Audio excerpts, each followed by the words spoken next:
the army has raided his home again and arrested his security staff. Back in November, scores of election supporters were killed. And shortly after, Wine told this program how he was arrested the day he was nominated as the opposition candidate and about the violence that he's faced ever since. I have to put on a bulletproof for me to be able to campaign. I have survived 2 assassination attempts in the last 2 weeks, where bullets have been shot in my car, on the tires and in the windscreen. Tear gas canisters are thrown at us every time we are tear gas and brutalized and even shot with live bullets by the police and the military. So the United States has warned last month of the, quote, consequences for those who undermine democracy. I put all this to President Museveni himself when we spoke on Monday evening. President Museveni, welcome to the program. Thank you, Christian. Okay, listen, I want to start by asking you, 80% of your country is under 35 years old. They weren't even born when you first came into office. And they really seem to want to change. They want jobs. Why do you think you deserve another term? Well, because the one who enabled the 80% to survive childhood diseases, and we have given them education, and we have given them a base for the economy, and we have a good budget, and we can support them. And support those youth. So, Mr. President, as I said, they want jobs. Uganda today remains one of the poorest countries in the whole wide world and depends hugely on foreign assistance. I want to ask you, 35 years ago, you said the problem of Africa in general and Uganda in particular is not the people, but leaders who want to overstay in power. Now, you've seen that your country has now changed the 2-term rule. They've changed the age limit, and there you are going for a 6th term. Why do you think that's a good thing? You should check your facts. It is the 5th fastest growing economy in the whole world. You should check your facts. It's about to become a middle-income country. Now, regarding the politics, the management of society, yes, I said staying in power for a long time without democracy. Without democracy, mark those words. But if it is the democratic will of the people, because we have got so many things to deal with, if we need all hands on board, then it's correct that we have all hands on board. You call yourself still a freedom fighter. I want to read to you the words of your main opponent, Bobi Wine, young man who seems to have energized young crowds. He basically said in one of his songs, what was the purpose of liberation when we can't have a peaceful transition? Freedom fighters become dictators. He sang that in 2018 in the song Freedom. He has a point, right? That is wrong. We have been having transition. We have been having transition by having elections. Every 5 years we have elections, and if the people didn't want to give us a mandate, they would vote us out. Well, we've seen it. We've interviewed Bobi Wine. It's all over the international press that he has been, attacked. A member of his team has been killed.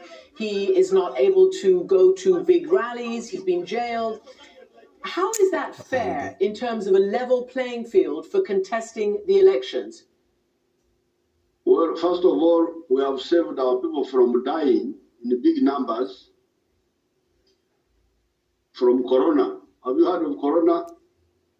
Corona has been killing people and has killed very many people in Europe and in the United States. Here, we have only lost about 300 people now. We have been able to do that by stopping public gatherings. Now, Mr. Bobi Wine was one of the people who was defying that. In other words, causing the death of the spread of the virus. That's how he ran into conflict with the law. That's how it all started. And then they tried to blackmail the country by rioting. You have seen what rioting is in Washington. It was not a good idea. Those rioters who attacked the Parliament building in Washington. But we are very happy that we have not, our people have not died like they have died in your places. Well, actually, Mr. President, let me just stop you there, because obviously we know what coronavirus is. You also are holding rallies the same size, if not bigger, than Bobi Wine's. So that's, that's one case. But here's the thing, Mr. President. There are 54 people who were killed in these in the situation by your security forces in November. Why does he have to campaign in a flak jacket? Why do 54 people have to die? The 32 of the 54 were rioters attacking security forces. That's how they died. It was. I hear you now in the US talking of insurrection, and you are saying insurrection is a bad idea. This was a form of insurrection, and that's how they were suppressed by when they were attacking security forces. There are others, 22, who died through circumstances which we are still investigating. The UN says we're gravely concerned by the election-related violence, the excessive use of force by security personnel, as well as the increasing crackdown on peaceful protesters, political and civil society leaders, and human rights defenders. So the UN, that's the UN saying that it's the security forces, and your own security force. I mean, to be honest with you, really shocked me recently, because he said that we are proud of cracking down on reporters. He said we beat reporters for their own good. I don't understand why you keep putting the blame on them when your security forces are doing this. And what's the point of it? I don't understand.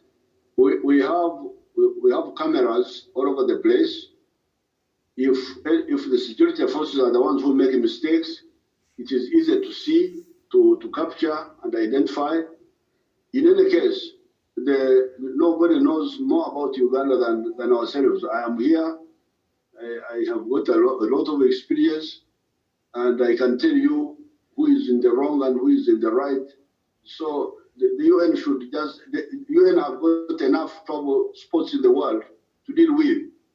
Are you basically saying you're above the law? I mean, I'm not sure what you're saying, because, human rights is an international concept. And as you know, Bobi Wine is proposing that the International Criminal Court, which is an arm of the United Nations, investigate you and your senior officials for human rights abuses. There's a 41-page brief saying that police and military have deployed, quote, widespread use of shoot to kill, beatings and other violence. If you have all the images and you're confident of your evidence, will you hand it over for such an investigation?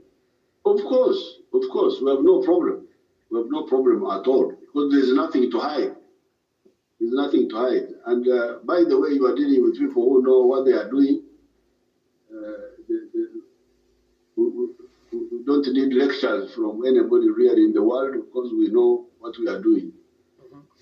Well, President Trump said that in the United States as well. And you saw, as you mentioned yourself, the incitement to insurrection, the storming of the parliament, the cradle of American democracy, by radicals and by insurrectionists. I just wonder what your view on that is. What would you say to President Trump about that? Well, I'm not a lecturer to Americans. They know what they are doing. But insurrection is insurrection, whether it is in the US or in Africa. You should regard any extra constitutional actions as illegal and treasonable. Mm-hmm. But I don't want to lecture Americans. They know what they are doing. Well, as you know, the House has already put forward formally one article of impeachment on the charges of inciting insurrection. So I want to ask you then, if you should lose a fair election, will you accept the result? If I lost a fair election, I would accept the results, of course, because Uganda is not my house. I have got my house. I will go to my house and do my own things. If the people of Uganda don't want me to help them, with their issues. I go and deal with my personal issues very happily. I do need to ask you a final question, and that is your constant haranguing and harassment of the gay community in Uganda. The head of the gay rights groups there says it's actually a really scary and rough time. LGBT people are fearful to even vote, as there is a risk that they will be targeted at the polling stations due to all the hate speeches. What are you afraid of? Why does this group, over the years, why is it so utterly oppressed and harassed? Who is haranguing the homosexuals? Who has harangued them? You and your government, your churches talk about them.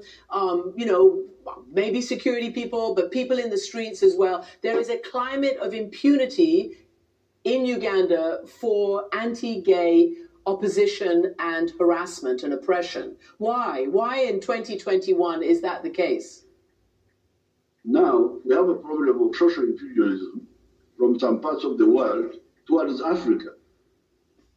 Homosexuals are not new to Africa. They have been here. We know them, but we have got a different view of them. We think they are deviants. They are people who are deviated from the normal. They are not killed, they are not harangued, they are not persecuted, but we don't promote them. We don't promote them. We don't promote and flaunt homosexuality as if it is an alternative way of life. But we don't agree with the Western way of promoting homosexuality as if it is an alternative way of life. Well, as you know, they have been targeted, and that's why there is a worry, including by human rights groups. But I want to ask you this.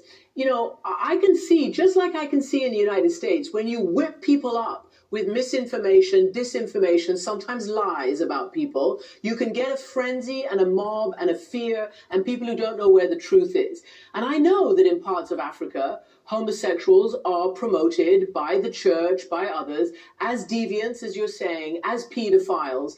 And it's just not true. And I wonder whether you think that you're a Christian, your wife is a Christian, whether you think that's charitable, and whether you think that perhaps you can actually move forward with a different view to that segment of your population. Because as you say, they are Ugandans, they're there to stay. It's not fair.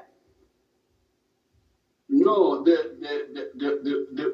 prevalent opinion among our population now is that the homosexuals are a departure from normal. If our opinion changes in future, let it change organically, but not imposed on us by other people. But nobody's imposing on you, Mr. President. It's not like the international community is telling you anything in this regard about promotion or anything. It's just about human rights. Mr. President, thanks for joining us from Kampala. Thank you very much.